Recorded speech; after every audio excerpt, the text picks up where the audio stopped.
हाँ, विचार चल रहा था कि भाई लक्षण तद ब्रह्म ये वाक्य शेष और जोड़ लेना चाहिए लक्षण सूत्र में। जो जन्म स्थिति और भंग एतादृश जगत का जिससे होता है, जिस सर्वज्ञ से सर्वशक्तिमान से होता है वह ब्रह्म है। वह जिस कारणभूता सर्वज्ञ सर्वशक्तिमान है जिससे ये होता है उसका नाम ब्रह्म है। ये बता दे ब्रह्म का लक्षण। अन्येषाम अपि भाव विकाराणाम तृषीएव अंतर्भाव जन्म से नाशानाम यह ग्रहणम। शंका होता है भाई 6 विकार है, आपने जो है 3 ही कैसे गिना दिया? निरुक्तकार ने अपने प्रथम अध्याय प्रथम पाद की तीसरे ही में कह दिया जायते अस्ति परिणमदे वर्धते अपक्षीयते विनश्यति। 6 प्रकार का उन्होंने लिया है और आपने 3 ही विकार को गिना, जन्म स्थिति और भंग। ऐसे क्यों? न्यूनता आ गई। कहते न्यूनता नहीं है, क्योंकि अन्य भाव विकाराणाम भाव पदार्थों में होने वाले जो अन्य विकार है वे इन 3 में ही अंतर्भाव हो जाएंगे। अतएव जन्म स्थिति नाशा नाम यह ग्रहण। इसी कारण से सूत्र के 3 ही को ग्रहण किया। एक बात, दूसरा और भी आपत्ति है, यदि हम उनके हिसाब से 6 लेते हैं तो जगत के उत्तर काल में जो पदार्थ हुए हैं उत्पत्ति के उत्तरकालीन पदार्थों में घट जाएगा वो, लेकिन प्रथम जो उत्पन्न हुआ हिरण्यगर्भ उससे पूर्व काल जो है कारण स्वरूप में ये घटेगा नहीं। बता रहे देखिए, यास्क परिपठितानंतो जायते इत्यादि ग्रहणे तेषाम जगत स्थिति काले संभाव्य मानत्वा। वो तो जगत का स्थिति काल में संभावित है, केवल उत्पत्ति काल में नहीं है संभावित हो। इसलिए वो जो जायते अस्ति इत्यादि जो ग्रहण कर रहे हैं तेषाम जगत स्थिति काले संभाव्य मानत्वात्। मूल कारणाद उत्पत्ति स्थिति नाशः जगतो न गृहीता। तो उनको ग्रहण करने से क्या होता है? मूल कारण जो अभिनिमित्तोपादन कारणभूत ब्रह्म से उत्पन्न होता है जगत का उत्पत्ति और नाश ग्रहण नहीं हो सकेगा। कि जगत अंतर्वर्ती पदार्थों के लिए रोका रहे हैं जायते अस्ति, इसे जगत के प्रति वो लागू नहीं होगा। जगत में विद्यमान कार्यों में वो लागू हो रहा है तो जगत के विषय में वो लागू नहीं हो सकता। तो मूल अभिनिमित्तोपादन कारण तो मूल तत्व से जो पैदा हो रहा है वो सृष्टि से वो नहीं कह रहे हैं और इसे बनेगा भी नहीं। कि इनका जो कथन है जो वो दूसरा है जो देख रहा है, माता पिता उसे पैदा हुआ उसको लेकर के या कुड़ाल ने घट को पैदा किया, वहां निमित्त कारण अलग होता है, उपादान कारण अलग है। अलग अलग जब होते हैं वहां व्यवस्था है वो, जहां अभिनिमित्तोपादान कारण में व्यवस्था घटती नहीं है। इसलिए कहते हैं मूल कारणादुत्पत्ति नाशः जाय जगतो न गृहीता स्यो इति नाशंकेति शंकेत। ऐसी आशंका हो जाती यदि हम यास्कमुनि के हिसाब से चलते तो ये शंका हो जाता, फिर तो भाई जगत की उत्पत्ति और लय को आपने ग्रहण किया ही नहीं। भौतिक वस्तुओं का ही केवल जगत में जगत उत्पन्न होने के बाद में जो हो रहा है घटनाएं, उन भाव पदार्थों के विकारों को आप ग्रहण कर लोगे तो जगत का भी जो कारण होता है उस कारण से जो पैदा होता है उस जगत का उत्पत्ति लय को ग्रहण नहीं कर पाओगे। ऐसा आशंका हो सकता था। तन्माशंकी इति, ऐसी आशंका किसी को न होवे इस भावना से सूत्रकार ने 3 को ही ले लिया। तो जगत का मूल चीज है उसको ले लिया। जगत अंतर्वर्ती कार्यों में बोले 6 भेदों में आप विकारों को ग्रहण कर लीजिएगा, लेकिन जगत में 3 ही है। कि जगत ऐसा नहीं है ना कि भाई आप जो देख रहे हैं वो अस्थि हो गया, अस्थि वर्धते, जगत बढ़ेगा क्या है? ये जगत में बढ़ने लग जाए तो मुश्किल हो जाएगा। पादों से भूतानी बिगड़ जाएगा। तो एक पाद में तो पैदा ही हुआ था, अब बढ़ेगा तो 2 पाद में चला जाएगा ना। श्रुति गड़बड़ा जाएगी। अब पादों से भूतान त्रिपाद से अमृत्यंति भी कहा आपने, वर्धते कैसे घटाओगे? और अपक्षीयते भी नहीं होता। बुढ़ापा थी जगत की, जगत का कोई बुढ़ापा नहीं है। तो समय आने पर भगवान अपना मिटा देते, इतना ही है। इसलिए विपरिणाम भी नहीं मिलेगा, अपक्षीयते भी नहीं मिलेगा। जायते अस्ति और विनश्यति, बाकी तीन गायब। इसी को नाम कहते जन्म, स्थिति और भंग। बस कि जगत में तीन ही हो सकता है, वृद्धि, विपरिणाम, अपक्षय, ये तीनों नहीं हो सकता।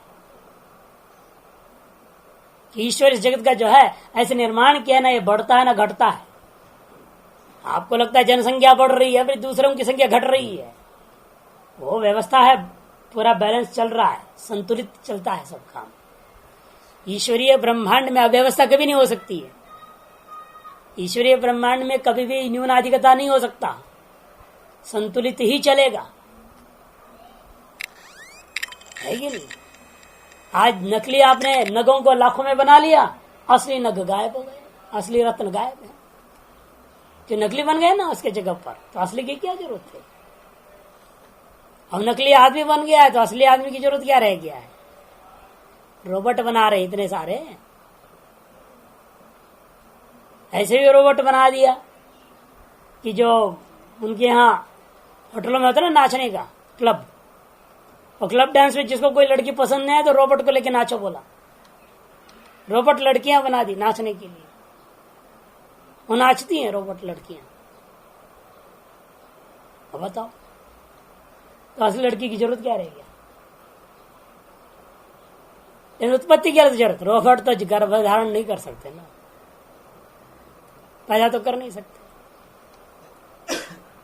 तो इस तरह से जब जितना आप अन्य चीजों को लेते हैं तो मुख्य चीजें लीन होती है। इसका मतलब ये संतुलित है ना, लेकिन चीज तो वही है, लेकिन संतुलित होकर सारी चीजें विद्यमान होती है। अतएव यहां पर कहते हैं विपरिणाम, अपक्षय या वृद्धि आदि जगत का होता नहीं। अतः षट विकारों को हम गणना कर लेते, फिर आपत्ति क्या होता, जन्म जो जगत के जन्म का बारे में, जगत के बारे में अपने ग्रहण ही नहीं किया। जगत अंतर्वर्ती जो पदार्थ जो पैदा अभी हो रहे हैं, जगत उत्पत्ति के अनंतर में जो पैदा होते हैं, उनमें 6 विकार देखने को मिलता है, लेकिन जगत में 6 विकार नहीं। अतः उन 6 विकारों को लेकर सूत्र बना देते, फिर ये सिद्ध होता जगत के कारण ही सिद्ध नहीं होता। सिद्ध किसका होता, इन भौतिक वस्तुओं के कारण। कौन सिद्ध होते, कुड़ाल आदि सिद्ध होते। और उसके लिए सूत्र बनाने की क्या जरूरत है, तो प्रत्येक सिद्ध है। कुड़ाल घट को बना रहा है, माँ अपने बेटा को पैदा किया, वो तो वृद्धि होगा, अक्षय परिणाम होगा, अक्षय हो जाएगा, वो सब तो देख ही रहे हैं हम, उसके लिए सूत्र बनाने की क्या जरूरत है। इसलिए कहते हैं ये आशंका हो जाता यदि आप व्यास मुनि का षट विकार को ले लेते, फिर जगत का जो के बारे में अपने ग्रहण किया ही नहीं, ये आशंका ना हो। इसीलिए तन्माशंकी योत्पत्तिर भ्रमण तत्र स्थिति प्रलयश्च तयेव गृह्यन्ते हैं। महल खड़े होते, जीर्ण होते, इसको जगत मानना नहीं। जगत अंतर्वर्ती कार्य ही है, ये जगत थोड़ी है। जगत के अंदर हो रहे हैं। अब आपने मकान खड़ा कर दिया, कहां से लाया मकान को, जगत के बाहर से लाए हो। ईंट कहां से आई, यहीं का मिट्टी तो था, वो यहीं के तो पत्थर लगे, यहीं को लोहे लगे, कहां के कहां हो गए। तो परिणाम तो हुआ, एक आकार दूसरा आकार हो गया, बड़ा कहां घटा कहां। इसे तो घट का दृष्टान दिया। अरे मिट्टी घड़ा हो गया तो क्या नई चीज हो गई जगत, मिट्टी तो है, अभी कुछ और आ गया जगत में। आकार सन्निविशेष मात्र तो बदला कि जगत बदल गया। जगत का मतलब क्या, 5 भौतिक होनी चाहिए, उससे अतिरिक्त कुछ हो तो बताओ। क्या बढ़ रहा है, घट रहा है, एक स्वर से दूसरा स्वर बदल गया। इसे तो हमने कहा जनसंख्या बढ़ रही है, आप बोलते कहां बढ़ रही है, मछलियों की संख्या घट गई, रेल मछली मिल नहीं रहा है, मगरमच्छ घट गए, शेर सिंह घट गए, हिरण घट गए, उनकी संख्या घट रही है, सब यहां मनुष्य हो गए। व्यवस्था तो चल ही रहा है। आप कीड़े मकोड़ों को मार देते हो, महात्मा बनेगा। भाई महात्मा के हाथ से किसके कल्याण हो गया है तो उसका तो उद्धार हो गया, वो तो मनुष्य बनेगा, वेदांत पढ़ेगा वो। इसलिए मनुष्यों की संख्या बढ़ती जा रही, क्या करें। अन्यों की संख्या तो घट गई, तो संतुलन तो सभी का हो रहा है, असंतुलित कहाँ है, कुछ भी नहीं। किसमें, जगत में नहीं ले जा सकते, क्यों। हाँ पदार्थ से तो जगत नाम की कोई चीज है ही नहीं। यही हाँ तो अवैध से अबे लेकिन कारण में नहीं हो सकता ना, जो कार्य का धर्म कारण में आ गया फिर तो कारण ही नहीं है। क्या बात कर रहे हो, इतने न्याय वगैरह पढ़ करके बात बोल रहे हो। कई बार ऐसा होता नहीं नहीं नहीं, कार्य का धर्म कभी कारण में नहीं, कारण का धर्म कार्य में कहा गया है। कहीं भी ऐसा नहीं बोला, कोई भी दर्शनकार नहीं मानते दुनिया में कि कार्य का धर्म कारण में घुसा दो, ऐसा कभी नहीं होता। नहीं तो फिर कार्य कारण भाव भी खत्म हो जाएगी। है। जगत इस पदार्थ से भिन्न है। नहीं, भिन्न नहीं है का तात्पर्य क्या है, कारण दृष्टि भिन्न नहीं है। कितने बार पढ़ चुके हो, छांदोग्य 50 बार बोल चुके हैं। फिर तो जगत और ब्रह्म एक हो जाएगा, फिर जगत को ब्रह्म के साथ जोड़ दोगे, फिर जगत अनित्य तो ब्रह्म अनित्य हो जाएगा। 50 बार बोल चुके। मिट्टी का दृष्टि से घट को हम कहते हैं कारण से अनन्य है, घट का दृष्टि से मिट्टी घट से अनन्य नहीं है। कार्य अनित्याधिकरण आएगा यहां पर।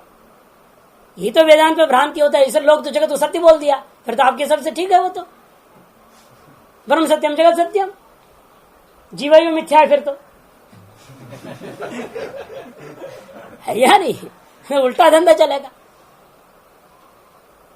इसलिए कार्य का धर्म को कभी कारण में नहीं डाला जाता है, कारण का धर्म कार्य में है। इसीलिए कहा गया कि कारण कार्य से अभिन्न है। अभिन्न तो कथन का तात्पर्य कार्य का नाश होने के बाद वो कारण ही रह जाता है, इसलिए अभिन्न कहा जाता है। इसका मतलब नहीं कि कार्य का जो जो धर्म सब कारण में आ गया, ऐसा कभी नहीं। कहीं भी ये बात नहीं आती कार्य का धर्म को कारण में, कभी नहीं। कोई भी दर्शनकार नहीं मानते, मान लिया तो कार्य कारण भाव ही खत्म हो गया। इसे कारण से जब कार्य पैदा होता है, कार्य का अपना एक विलक्षण धर्म होता है और कारण का सभी धर्म उसके अंदर होते हैं, ये माना गया। अतएव तो जगत का अभिन्न निमित्तवान का नाम ब्रह्म बोलते हैं समझाने के लिए। तो फिर वास्तविक धर्म क्या बोलता है, जगत पैदा ही नहीं हुआ तो ब्रह्म कहां से कारण होगा उसका। ये तो समझाने की प्रक्रिया है। जैसे मिट्टी से घड़ा पैदा ही कहां हुआ, पैदा हुआ ही नहीं, मिट्टी तो है अभी भी। अब एक लौकिक दृष्टिकोण से, व्यवहार दृष्टिकोण से आप कहोगे भाई मिट्टी से मैं पानी नहीं पा रहा था, अब घड़े से मैं ला पा रहा हूं, इसलिए घट कार्य है, मिट्टी कारण है। इसका मतलब व्यावहारिक दृष्टिकोण से क्रियान्वय को लेकर के आपने सब भेद कर दिया है। वास्तव में क्या है, अभी मिट्टी है, घट बना कहां। मिट्टी के अलग कोई घट हो तो बताओ, है ही नहीं। बस आकार विशेष बदल गया, उस आकार विशेष को आपने कार्य नाम दे दी और इसे क्रिया विशेष के साथ संपादन हो रहा है। और जो कारण स्वरूप में जब था उस स्वरूप में आप मिट्टी जल आने आदि नहीं कर पाते थे। इतने मात्र से हम भेद भी मान रहे,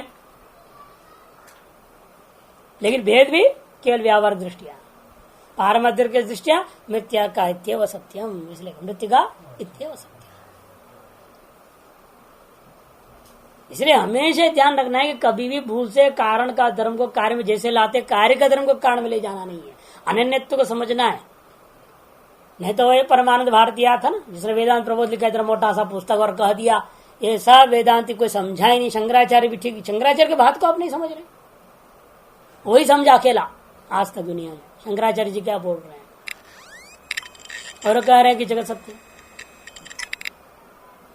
यही शंकराचार्य ने प्रतिपादन किया, बोल रहा है वो वाक्य सब उल्टा पलटा कर दिया। हमने लिख के दिया, एक बात को छोड़कर तेरा सारा पुस्तक में सब गलत ही गलत है। शिवान जी पढ़े भी उसको, हमने लिख के दिया जो कन्नड़ में सब। अब क्या करें, ऐसे लोग हैं ना उल्टा सोचने वाले। अनन्यत्व का तात्पर्य ग्रहण करना चाहिए, किस दृष्टि से कहा जा रहा है और वह दृष्टि में क्यों अपनाया गया है। आपको ब्रह्म को समझाने के लिए लक्ष्य ये हमें नहीं है कि जगत और ब्रह्म को अभेद सिद्ध करना। अनन्यत्व कथन के पीछे भी लक्ष्य क्या है वो ध्यान दीजिए। समस्त श्रुतियों का लक्ष्य क्या है, 12 मारे बोल रहे हैं भाष्यकार यहाँ शुरू में ही। समस्त जो है वेदांत का लक्ष्य एक ही तत्व को बोध कराना है, ब्रह्म तत्व। और अन्य जितने भी हम बातें कर रहे हैं ये वेदांत सिद्धांत, भी वेदांत सिद्धांत करके वो भी सीढ़ियां ही मात्र समझो। असली सिद्धांत है ब्रह्म सत्यम जगन मिथ्या, बात जगत पैदा ही नहीं हुआ। इसे जितनी भी बातें कही जाती है उस तत्व की ओर आपको ले जाने के लिए धीरे धीरे धीरे कथाना है कि अंत में कारण, मुख्य कारण को। इसलिए यहां पर क्या बोले, मूल कारण। भास्कर क्या शब्द कर रहे हैं, ब्रह्म को मूल कारण है। उस कारण से जो उत्पत्ति नाश हो रहा है उसको मैं ग्रहण करना इष्ट है। यह उत्पत्ति ब्रह्मण, ब्रह्म से जो उत्पत्ति कही गई है जिन चीजों का तत्रैव स्थिति, उसी ब्रह्म में उनकी स्थिति भी है, उसी ब्रह्म का प्रलय भी है। यदि ते एव गृह्यन्ते, इसे उन्हीं को ग्रहण किया जा रहा है, अन्य को नहीं ग्रहण करना है। क्या अन्य को ग्रहण करने में दोष आ जाएगा, वो वहां पर है ही नहीं। न यथोक्त विशेषण से जगतो, यथोक्त विशेषण ईश्वरम मुक्त्वा अन्यतः प्रधानात् अचेतनात् अणुभ्यो अभावात् संसारिण वा उत्पत्त्या संभावयितुं शक्यम। यथोक्त जो विशेषण वाला ईश्वर, देखो यहां पर कह रहे हैं ना स्पष्ट, सर्वज्ञ सर्वशक्तिमान जो ईश्वर से जगत पैदा हो सकता है, शुद्ध ब्रह्म निर्गुण निराकार से नहीं होता। यहां शब्दावली पर पूरा ध्यान देना चाहिए। यथोक्त विशेषण वाला जो जगत और यथोक्त विशेषण वाला जो ईश्वर, उसे छोड़कर अन्य किसी दूसरे प्रकार का तत्वों से जगत की उत्पत्ति नहीं मानी जा सकती है। अन्य किससे नहीं होता, जैसे सांख्यों का कहना है प्रधानाद अचेतनात्, अचेतन प्रधान से जगत उत्पत्ति का कथा नहीं हो सकती। अणुभ्य, वैशेषिक और नैयायिक मीमांसक कहते हैं परमाणुओं से होता है, उससे भी नहीं। अभावात, वैनाशिक लोग आपके बौद्ध हैं, वो बौद्धों का कहना है अभाव से होता है, असत से उत्पन्न हुआ है। और हिरण्य गर्भवादी पौराणिक आदि लोग कहते संसारिणो, हिरण्य गर्भ से जगत पैदा हुआ। हिरण्य गर्भ से भी जगत पैदा नहीं हुआ, हिरण्य गर्भ खुद पैदा हो रखा है, उसे कहां सारे पैदा हो जाएंगे। वो जिससे पैदा हुआ है उसी में सारा जगत भी पैदा हो रहा है। जैसे अब भी कुड़ाल घट को पैदा करता है तो कहां पैदा हो रहा है घट। व्यावहारिक दृष्टिकोण से आप बोलते हो कुड़ाल ने मिट्टी में घट को पैदा किया, लेकिन वास्तव में घट जो पैदा हो रहा है मिट्टी में ही नहीं हो रहा, ब्रह्म ही पैदा हो रहा है। अब भी जो पैदा होते हैं वो भी ब्रह्म ही पैदा हो।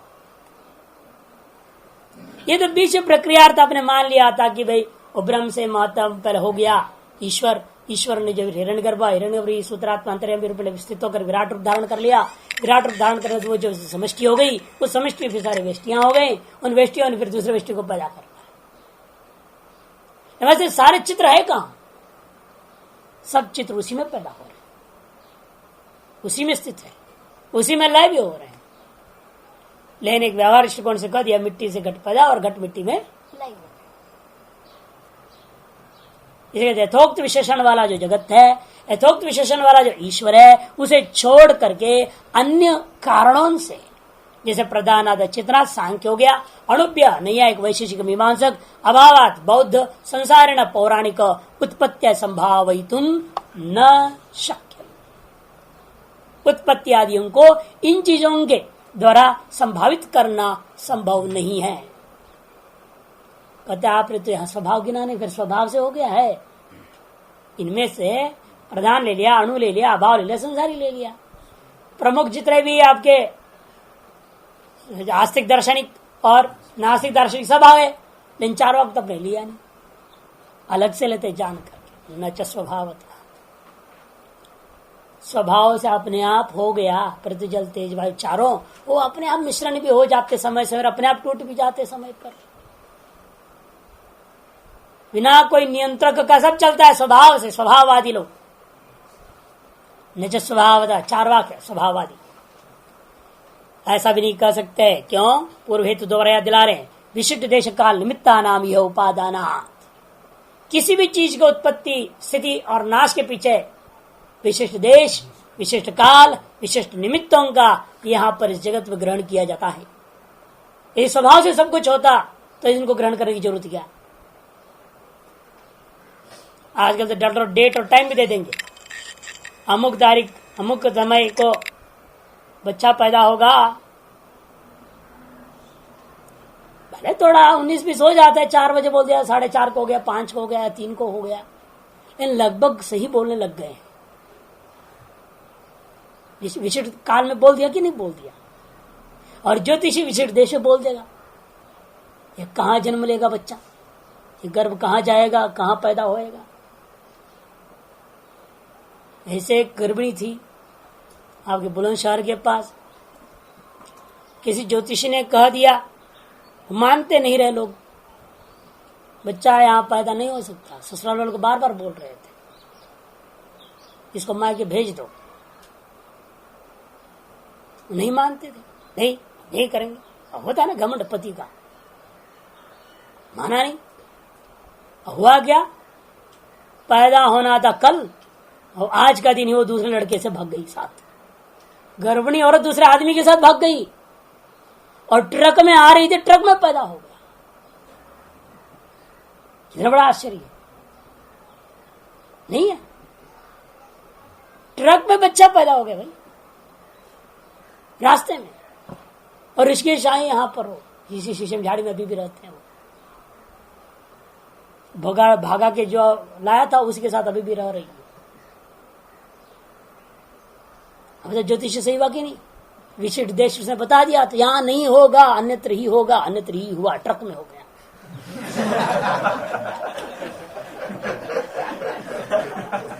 तो विशिष्ट काल बताने वाले, विशिष्ट देश बताने वाले, फिर ये कैसा सिद्ध होगा? स्वभाव से होता तो, यदि स्वभावतः ही सब कुछ होता है, ये विशिष्ट देश काल का कथन असंभव हो जाएगा। इसे विशिष्ट देश, विशिष्ट काल, विशिष्ट निमित्तों को लेकर के जगत की वस्तुओं की उत्पत्ति के बारे में विचार होता है। ये उपादानात न स्वभावतः, इसे स्वभाववाद में समाप्त हो गया। ये तदेव अनुमानम संसार व्यतिरिक्त ईश्वरास्तित्वादि साधनम मन्यन्ते ईश्वर कारिणः। हर ईश्वर का कारणवाद मानने वाले कुछ नैयायिक लोग हैं, वो कहते इसी को मैं अनुमान बनाता हूं। चित्तंगरादिगाम सकर्तृगाम चेत्र विशिष्ट सकर्तृगाम कार्यत्वाद घटवत ऐसा बना लेते हैं, लेकिन हमें वो अनुमान नहीं है। ये तदेव अनुमानम संसार व्यतिरिक्त ईश्वरास्तित्ववादी साधनम मन्यन्ते। इसी अनुमान को संसार से व्यतिरिक्त ईश्वर के अस्तित्व का वादी लोग इसी अनुमान को ईश्वर अस्तित्व में साधन मानते हैं। कौन? ईश्वर कारणिन, ईश्वर है जगत कारण, जो ऐसा मानने वाले नैयायिक आदि लोगों का कहना है। ईश्वर प्रधान के बिना इस जगत को हैं? जैसे प्रधान का आश्रय माया गए तो उसको उसका आश्रय नहीं लेना, ये भी कुछ नहीं कर सकता। लेकिन वो स्वतंत्र रहे, उनके प्रधान इसलिए खंडन होता है, वो कहते पुरुष से कोई लेन देन नहीं, स्वतंत्र प्रकृति अपने आप पैदा करती है, उसको ईश्वर की जरूरत ही नहीं। उनके प्रधान को ईश्वर की जरूरत नहीं जगत पैदा करने। फिर आप कैसे उसको अन्वय कर रहे हो? यहाँ प्रधान खंडन मतलब खंडन यही उनके मत के अनुसार जो प्रधान है उसका खंडन कर रहे हैं, माया का खंडन नहीं कर रहे हैं, त्रोण का खंडन नहीं कर रहे हैं। उनका कहना है उनका प्रधान का स्वरूप क्या है? स्वतंत्र, सबसे पहला पॉइंट है। और दूसरा, उसको जगत पैदा करने के लिए जड़ होते हुए भी वो स्वयं जो जगत में परिणाम होता है, उस परिणाम होने के लिए ईश्वर आदि किसी की भी जरूरत नहीं उसको, वो अपने मर्जी से हो जाती है और पुरुष को भोग देना चालू कर देती है। ऐसा कभी कोई मर्जी से अपना लड़की पैदा हो गया और पति बना लिया? आज भी नहीं हुआ तो कहां से अनादिकाल में से प्रकृति जो मूल प्रकृति प्रधान जो है स्वतः ही सब कुछ बना लेगी और पुरुषों को भोग देना चालू कर देगी। इसलिए उस प्रधान का खंडन कर रहे हैं। इसलिए प्रधान अचेतनात्म ने अचेतनात् कर दिया इसलिए, और प्रधानात् सांख्य सिद्धांत को खंडन कर रहे हैं। हमारे यहाँ ऐसा नहीं ना, ईश्वराधीन है माया, ईश्वर की माया है, स्वतंत्र नहीं है माया, और स्वतः ही पैदा नहीं हो रही, ईश्वर अपने मर्जी से पैदा करता है माया से। उनके यहां प्रकृति स्वतः ही बदलती रहती, और अपने मर्जी से पैदा हो गई जगत, अपने मर्जी से भोग देना चालू कर दिया, और जिस दिन उसकी मर्जी होगी जिस दिन उसको अपवर्ग भी देगी मूल प्रकृति। ये तो प्रकृति की मर्जी हो गई, और अचेतन में मर्जी कहां से? इसलिए उनका बात का खंडन होता है। हम प्रकृति को मान रहे, त्रिगुणात्मक जगत हम भी मानते हैं, लेकिन किस प्रकार का हम मान रहे उस प्रकार को मानते हैं क्या? नहीं, तो फिर उसका खंडन इसलिए हो रहा है। हम लोग मान रहे हैं माया को, लेकिन ईश्वराधीन मानते हैं उसको। केवल नाम परिवर्तन नहीं किया है, स्वरूप ही कारण का बदल गया, वो ईश्वराधीन है। स्वेच्छा पूर्वक कोई चीज को उत्पन्न नहीं कर सकती, बाल बांका नहीं कर सकती, इधर से हिला नहीं सकती। इन्हें पत्ता भी, कहावत है लोग कहते ईश्वर की इच्छा की एक पत्ता भी नहीं हिल सकता। क्यों करे फिर? इसका मतलब माया उसके अधीन है, माया स्वतंत्र नहीं है, स्वतः परिणाम को प्राप्त नहीं हो रही है। ईश्वर जो है विशिष्ट देश काल निमित्त आदि को अपेक्षा करता हुआ जगत में तत्व, जगह में तत्व जिस पैदा करता है।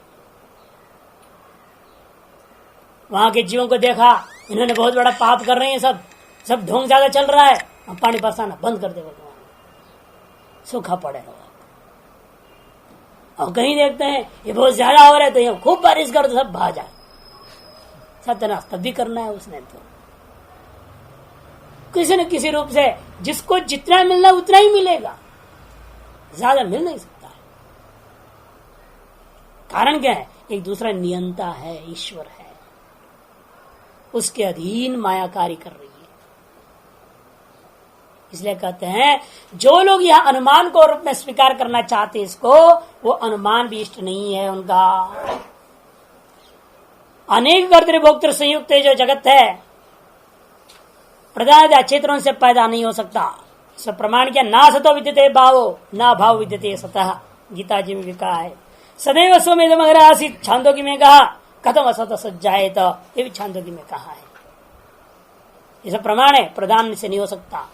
ना सतो सज्जायत, जड़ है जो असत्य है उसे सत्य की उत्पत्ति नहीं हो सकती।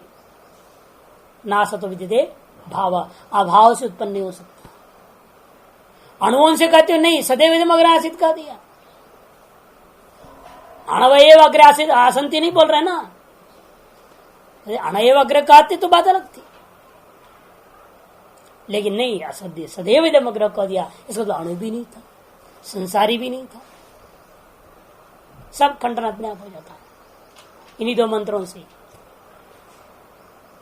कदम असदा सज्जाए तो भी बोला है, इन्हीं श्रुतियों सिद्ध हो गया कि ईश्वर जरूर यथोक्त लक्षण वाला सर्वज्ञत्व सर्वशक्तिमत्व विशिष्ट जो ईश्वर, सर्वज्ञत्व सर्वशक्तिमत्व सत्य कामत्व गुण विशिष्ट ईश्वर। इसलिए आदि का अगर छोड़ दिए वो भी लेना पड़ेगा। तो ये तदेव अनुमानम संसारी व्यतिरिक्त ईश्वर अस्तित्ववादी साधनम इति मन्यन्ते के ईश्वर कारणिनः। जगत जन्मादि सर्वज्ञ ईश्वर कर्तृकम कार्यत्वात् भी उनका अनुमान है। जगत चेतन कर्तृकम कार्यत्वात् घटवत, कैसा चेतन है वो? सर्वज्ञ ईश्वर कर्तृकम है। तो चेतन तो जीवात्मा भी है। पहले तो आप सामान्य सिद्ध कर दो, चित्तं कर्तृकम सकर्तृकम कार्यत्वात् घटवत। कश्च सकर्तृका जड़ो वा चेतनो वा, तब कहेंगे जगत चित्तं कर्तृकम चेतन कर्तृकम, न तो प्रधान आदि कर्तृकम, कार्यत्वात् परिच्छिन्नत्वात् दृश्यत्वात् सब हेतु। फिर अनुमान किया वो चेतन कौन? जीवात्मा? कहते नहीं, जगत जन्मादि सर्वज्ञ ईश्वर कर्तृकम कार्यत्वात् यथा घटः, दृष्टांत वही घटवत। ऐसे वो अनुमान को लेकर के लगता तो है हमारे अनुमान उनके अनुमान बिल्कुल समान लग रहा है। कार्यत्वात् परिच्छिन्नत्वात् दृश्यत्वात् ये नहीं मानेगा, दृश्यत्व तो नहीं मानेगा, परिच्छिन्नता भी मान लेगा, कार्यत्व भी मान लेगा। सकल जगत का दृश्य नहीं मानते, नहीं आएगा, सत्य मानते। ये दृश्य हो गया मिथ्या हो जाएगा, दृष्टा से भिन्न हो जाएगा, वो इष्ट नहीं होगा। दृष्टा से भिन्न दृश्य सत्य। तो इसी अनुमान को वे लेके चलना चाहते हैं, लेकिन भाष्य अपना व्यास जी भाष्यकार इसको पसंद नहीं करते हैं। ईश्वरवादियों के कृत अनुमान की सदृश हमारे अनुमान लगता है, लेकिन ये अनुमान वो नहीं है। उनके के अनुमान में हमारे के अनुमान में बहुत अंतर है। उनका क्या अनुमान में ईश्वर से भिन्न उपादान कारण है, ईश्वर को वो निमित्त कारण मात्र मानते हैं, और हम तो निमित्त उपादान उभय मानते हैं, उभय रूप मानते हैं ब्रह्म। इसे अनुमान भिन्न हुआ कि नहीं हुआ? देखने में एक जैसा लगता है, लेकिन जगत का केवल निमित्त कारण उसके अनुमानों से सिद्ध होता है, और हमारे अनुमानों से जगत का अभिन्न निमित्त उपादान कारण की सिद्धि होती है। तद भिन्न कारणाभावात् कि सत एव इदम अग्र आसीत् न तो किंचित भिन्नम। अतः जो सत्य ही था और सत्य से दूसरा था ही नहीं, अतः ईश्वर से भिन्न परमाणु से कहां से मिलेगा? नहीं आए को ईश्वर से भिन्न परमाणु की अपेक्षा है। ईश्वर भी परमाणुओं को लेकर काम करेगा। अभिनिमित्त अनुमान करना हो तो यह अनुमान हम नहीं मान पाएंगे। इसलिए कहते हैं हमें यह अनुमान इष्ट नहीं है। ननु या भी तदेव उपन्यस्तम जगत जन्मादि सूत्रे। और पक्षी ने कहा जो ईश्वर कारणवादियों ने अनुमान प्रस्तुत किया है वही अनुमान तो यहाँ पर भी है आपके जन्मादि सूत्र में। कहते न, हम ये अनुमान करने के लिए सूत्र बनाए ही नहीं। सबसे पहली बात, ये सूत्र तो अनुमान का लक्षक ही नहीं। जगत जन्मादि सर्वज्ञ ईश्वर गर्दगम कार्यत्वात् घटवत, इस अनुमान को बताने के लिए जगत जन्मादि अस्यतः ये सूत्र नहीं बना दिया है। जन्माद्यस्यतः सूत्र जो है अनुमान को प्रस्तुत करने के लिए नहीं है। फिर किस लिए लाए हो ये सूत्र? देखने में तो लगता है अनुमान के लिए ही है। अस्य जगतः जन्मादि सर्वज्ञ ईश्वर कर्तृकम कार्यत्वात् घटवत, ये अनुमान बन रहा है इस सूत्र से। तो कहते नहीं, वेदांत वाक्य कुसुम ग्रथनार्थ तत्सूत्राण, कोई भी सूत्र अनुमान बनाने के लिए नहीं है।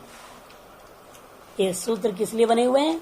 वेदांत वाक्य रूपी कुसुमों को परस्पर में समन्वय करता हुआ संग जोड़ने के लिए, जैसे रुद्राक्ष आदि मणिकाओं को जोड़ते आप एक धागों से, वैसे वेदांत वाक्य रूपा कुसुमया पुष्प है। इन पुष्पों को गूंथ करके हमें माला जैसे बनाकर परिपूर्णता को दिखाना है, जीव ब्रह्म ऐक्यतावगति करानी है, अनुभूति तक ले जाना है। समझाते समझाते समझाते आपको अनुभूति तक पहुंचाना है।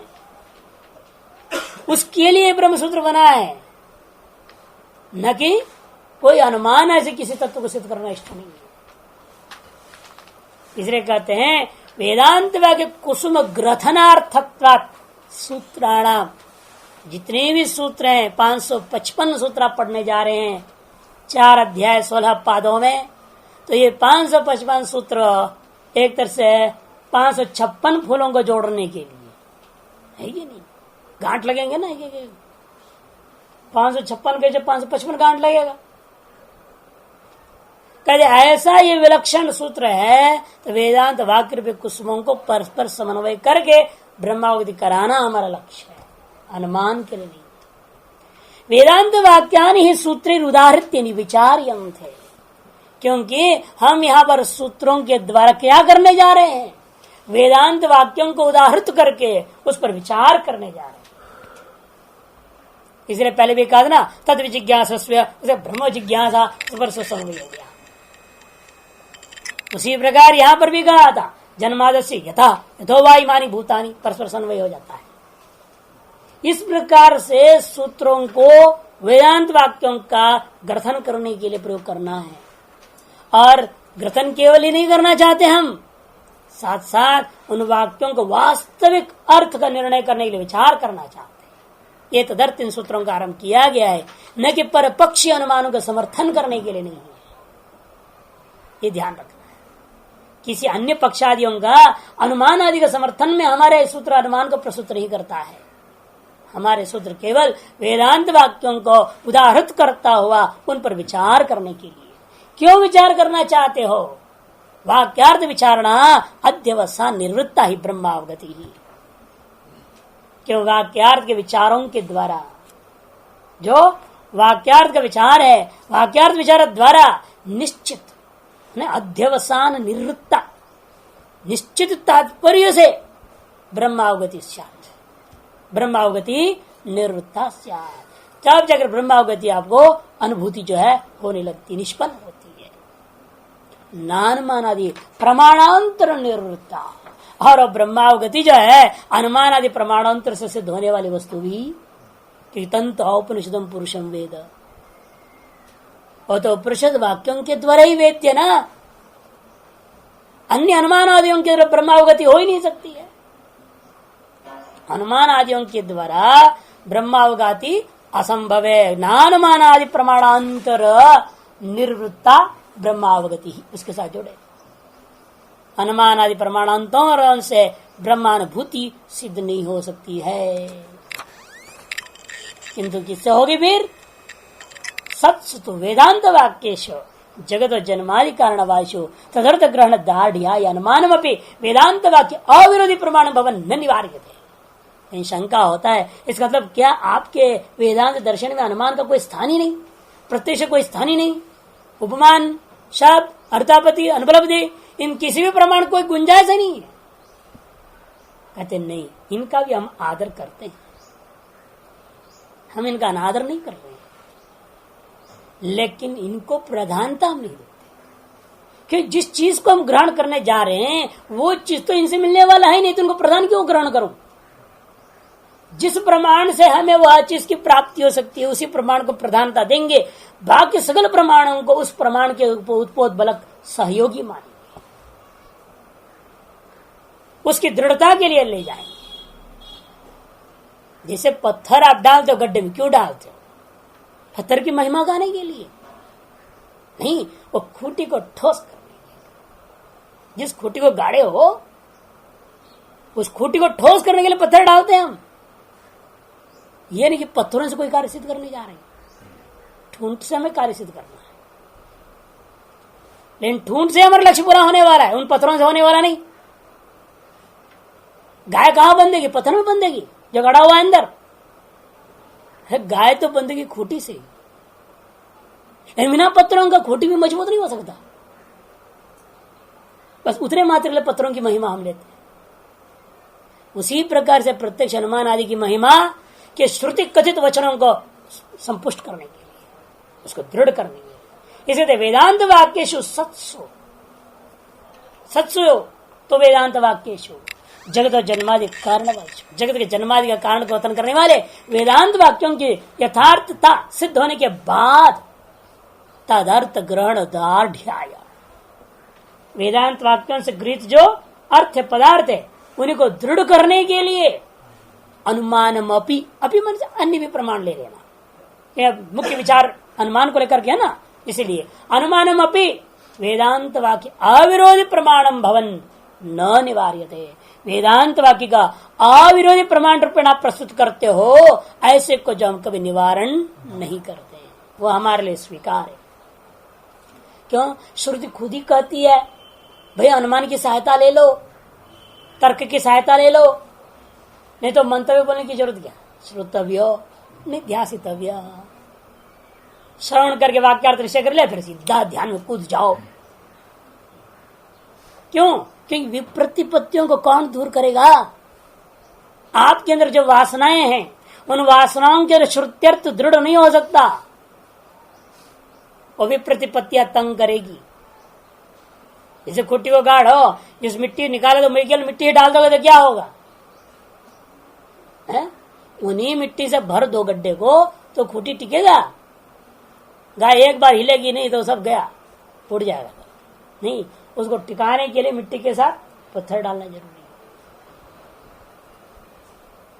उसी प्रकार यहाँ पर जो श्रुतार्थ ज्ञान जो हमारे पास है उससे जो हमारी वासनाएं कहीं इधर उधर ना कर दे, वासनाओं के कारण से आप उसको गौण कर दें, अश्रद्धा करने लग जाए। बहुत सारे वेदांती है, साफ बोलते हैं, हम तो बोल रहे हैं जगत मिथ्या, लेकिन भाई जगत अपने जेब के हिसाब से तो सत्य है, माया सत्य। 1 करोड़ चाहिए, अंदर से जगत को सत्य मान रहे हैं, बाहर से वेदांत बोल रहे हैं जगत मिथ्या। क्यों? कारण यही है, उनकी वासनाओं को उन्होंने इन प्रतिपत्तियों को तोड़ने के लिए तर्क को इस्तेमाल नहीं किया। और श्रुति कहती है श्रुत्यैव च सहायत्वेन तर्क से अभ्युपयेत।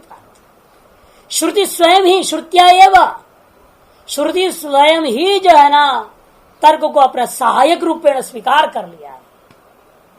कहां स्वीकार किया? तथा श्रोतव्य मंतव्य श्रुति। पंडितों मेधावी गंधारान एवं उपसंपद्येत एवं यह आचार्यवान पुरुषो वेद। छांदोग्य, जो पंडित है, जो तर्क कर्म कुशल है, वही व्यक्ति सुना हुआ का आधार पर सम्यक सोचते हुए चलेगा।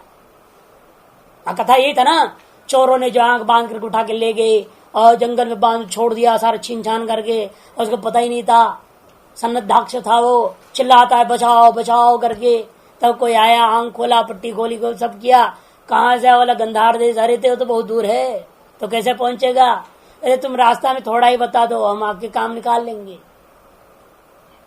उसने बताया फिर यहां से अगले गांव ये है वहां जाओ, फिर वहां गया, वहां किसी बुद्धिमान को पकड़ा, फिर उसने आगे का बताया कुछ दूर तक ही वहां चला गया। ऐसे करते करते करते अब लक्ष्य को पहुंच जाता है। लेकिन उसका अपना विवेक भी तो जरूरी है, नहीं तो आज के जमाने में है इधर उधर जाओ बोल देते लड़के भी, ऐसे कम नहीं है यहाँ। तो अपना विवेक भी तो करना पड़ेगा, हम किस दिशा की ओर जा रहे हैं। पूर्व दिशा में रहने वाला जो है शहर को जाना है, आप पश्चिम दिशा की ओर जा रहे हो किसके कहने पे, अरे कुछ तो सूर्य तो दिख रहा, अकल तो लगाओ। वो अकल कौन देगा, कोई पंडितों मेधावी, इसलिए कहा वो तर्क समान कि श्रुतार्थ का निश्चय करने के लिए यदि तर्क को इस्तेमाल नहीं करो तो गलत रास्ते पे जरूर चल जाओगे। इसे कहते हैं पंडितों मेधावी गंधारा ने उपसंपत्ति, तो गंधार देश को अंत में अवश्य प्राप्त कर लेता है। एवमेव एतमेव यह आचार्यवान पुरुषो वेद। इसी प्रकार यहाँ पर जो आचार्यवान पुरुष होता है वही इस औपनिषद पुरुष को अनुभव कर पाता है। इति च श्रुति, ये श्रुति इस प्रकार कहती है। पुरुष बुद्धि सहायम आत्मनो दर्शयति, इस प्रकार से श्रुति अपने लिए पुरुष की बुद्धि की सहायता ब्रह्मावगति तक पहुंचाने के लिए अपेक्षा कर रही है।